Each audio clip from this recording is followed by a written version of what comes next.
Good morning, good evening, good afternoon. I hope you're having a wonderful and blessed day.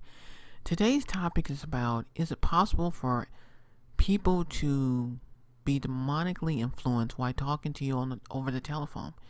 And I'm going to answer from my perspective of what I dealt with. I'm going to say yes. I felt like I dealt with some demonic influence dealing with the Social Security office. When my husband passed away in 2014, I had to show proof that to Social Security office that my son was disabled. And so when he would turn 16, they had already informed me that they would stop sending him benefits. But what I felt really confused about the whole situation, they already knew my son had autism because we had already applied for benefits and was receiving benefits for him. When he was younger, and this was before my husband even became disabled. I was my husband's caregiver until he passed away. And so I was taking care of my husband and my son at the same time. So when it became to the point that they felt that I needed to send documentation in showing proof that our son has a disability, I sent it to them almost 2 years ahead of time. Because they kept sending me letters saying that, it's going to cut off when he turns 16, and he wasn't quite 16. So I sent it to them ahead of time, and then I sent it to them that same year that they said they were going to cut him off, just to get it to him and to show them that he has autism. No matter how much documentation and proof and paperwork that I sent to them, it became to the point that they had made a choice that they were going to do anything and everything to delay everything. And I felt like Satan had a hand in a lot of the bad stuff that was going on, because in the beginning there was a young lady that was helping me. She was calling my house, letting me know how things were going, that she had got the paperwork of my son's disability, proof that he was disabled, because his school sent it to them. My son at the time was in high school, so they knew he had a personal aide, he had a speech therapist, and he was in a special class. So they had gotten all this documentation. So me and this lady had talked back and forth on the phone often. And she said, well, I sent it to the payment department. Now here's where I believe Satan had a hand from this part after. After a while, I would call the lady and leave a voicemail on her answer service, and I would never get her. And then I finally called the Social Security main office, and I was told, oh, she's out. She won't be back for a couple of days or so. And then as time went on, I was told she was retired. Now, I don't know how old she was. She sounded very young on the phone to me to be retiring, but some people do retire in a very young age because of all the work they've done from a very young age working at jobs. I met a gentleman who was in his 30s, and he retired. He was qualified to retire. And as time went on, my paperwork started getting lost. It was just like they couldn't find it. They didn't know who was working on it. And that became to me as a signal of something is just not right here.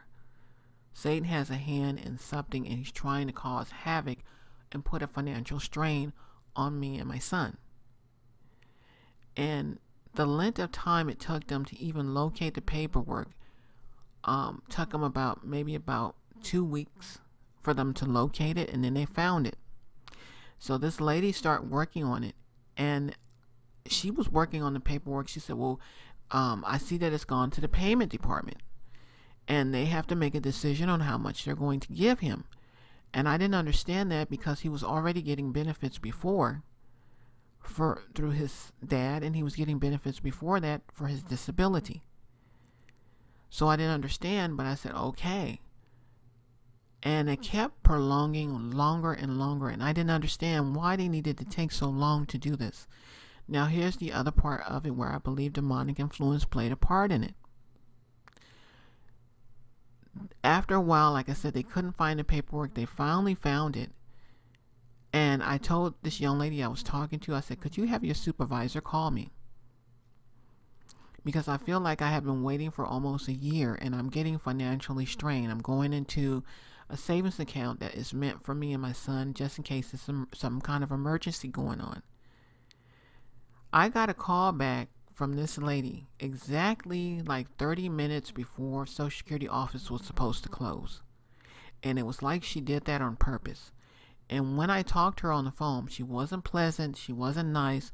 She started saying, "Oh, are you the one calling about the account dealing with you and your son?" And I told her yes. She said, "Oh, so you haven't gotten your money yet? Oh, I'm sorry to hear that. Oh, you need your money, huh? Oh, this is supposed to be a supervisor." Then she calls me from a number that I can't get through. Now, I took a screenshot of this number to show that it was Social Security office calling me because I felt like it was something very weird and strange going on. So then I called Social Security office back that following day, and I talked to this gentleman because, like I said, I could not call that day back because this lady waited until it was like 30 minutes before Social Security office was closing. And if you've ever dealt with Social Security office and calling them, you know that it is a pain to deal with them. If it's very busy and there's just too much going on, it can be a pain. You can be on hold for quite a bit, and so that's why they have the automatic system for someone to call you back. And I called the gentleman the next day and I said, "Is this number one of your numbers?" He said, "Yeah, it is our number, but we don't use that number because you can't get through to it. You can't get, when you call, you can't get directly to someone." And I do remember calling that number and getting the recording saying, "This is a Social Security number, but it's no longer valid."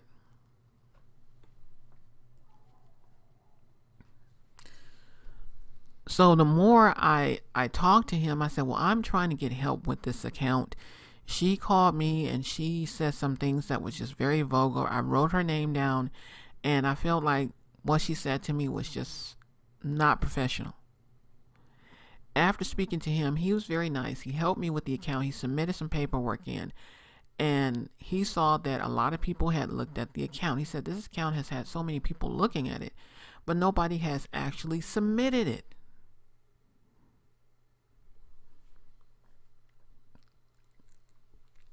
That's factor number, 4? That Satan had a hand in the bad things that were happening. Then it went on from there. I called, he transferred me to this young lady, and I spoke to her, and she was very, very helpful. Out of all the people I talked to, her and another lady, because I did speak to another lady, they were the only ones that took their time to go through that account and submit it. Because the other lady put it through, but she's like, "I don't know what's going on." But this young lady knew exactly what to do. She said, "Instead of just submitting it, I'm just going to go ahead and send it to the email to the payment department." And then I eventually get a call from that department, and this lady told me, she said, "Listen," she said, "you don't have to take your son to the doctor again," because I received a documentation that I would have to take him to a doctor's appointment. And this is why Social Security already knew that my son had autism. She said, "Because I see that he's already been to a doctor already." But she said, "What you can do is back up, is have his school send information that he has autism and that he still has the disability." And so his school, he was in high school, he was in a special class, he had a personal aide, he had a speech therapist. So all the proof was the high school that he was going to. And so they sent the documentation in to the Social Security office. And so it got to the Social Security office. And then it became very relevant that it was still some demonic activity going on. Because when I spoke to this other young lady who was over the phone, for some reason she just got confused or whatever the issue was, because she kept arguing with her computer the whole entire time, and then it was taking a long time, and she's like, "Well, the computer is freezing up on me, I don't know what to do." And the whole entire time that I talked to her, she was arguing with her computer, and it just didn't seem like she was doing any work while I was talking to her. She was just so busy arguing with her computer. So this man comes over and try to fix it, and it was just really weird. So I got to the point where it became such a financial strain on me. I started just saying, I need to find some kind of income to take care of me and my son. And so I went to Father in Heaven, started praying. And I said, maybe I need to open up my own online store that I used to do years ago. And he told me go to payday loans. And so I started doing payday loans. And I remember it was one day, I remember talking to a family member.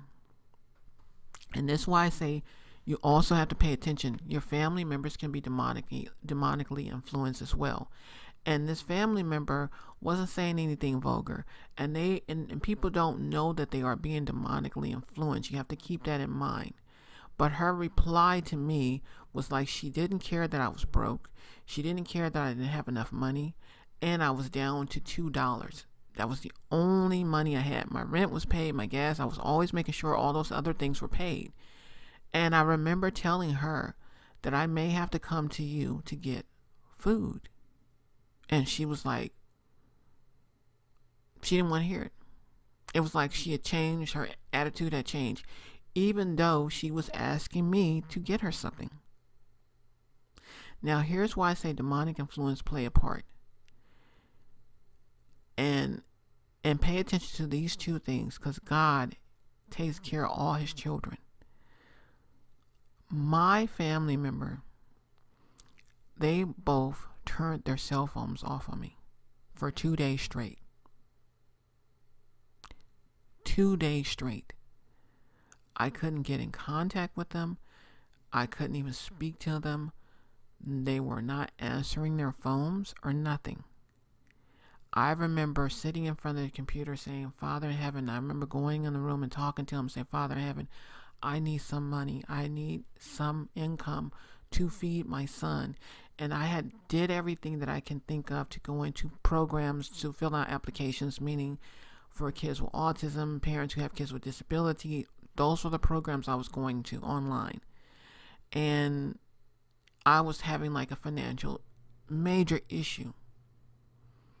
And I went to this one company. They sent me a letter in the mail. Normally I would get letters in the mail about payday loans, and I'd be trying to get a large one because I'm like, that will take care of me paying off the other ones I owe, and then I can get a lot of food in this house. And I remember Father in Heaven saying, fill out this one, because he said there's one coming, fill it out. And I filled it out. And I've shared this before on my blog. I'll put that down there in the link. It was a payday loan for $1,000 that I can get. But I assumed I was going to get a smaller amount because I did so many payday loans, and they normally would send me a smaller amount after doing so many. This company approved me for $1,000. I think it was $1,000, maybe it could have been $800. And I was able to put food on the table. But I remember telling my son when he went to school, because at that time I had barely enough food in my body. And the market out here didn't open until 6 in the morning. The blessing thing is we have a taxi in the city that is up that early. And I remember telling my son, pray for mommy while you're at school. And he said, okay. And he went to school. I got up that morning, and the money was in my checking account. And I remember telling my son, it's in there. Mommy's going to the market this morning. I sent him off to school, and I went to the market that morning. What I did with the Social Security office, dealing with them, it became such a financial strain trying to get them to send me the money they owe me before I ran out of money that I have from the payday loan company. I went to the food stamp department and applied for food stamps. Now, I knew I didn't qualify for it because actually I was still getting widow support. And it was over the amount for anyone trying to apply for food stamps. Well, food stamps department approved me for $22. But that was the door that opened the door to push Social Security to send the money that they owed. I didn't get a letter in the mail from them or nothing telling me that the money would be sent. Nothing. It was just automatically on the card. All the money they owed my son. When it comes to dealing with certain situations, sometimes Satan will use different instruments to break you down to the point that he doesn't want you to depend on God. And you have to stay strong and not allow him to have you go in a direction that God in heaven doesn't want you to go.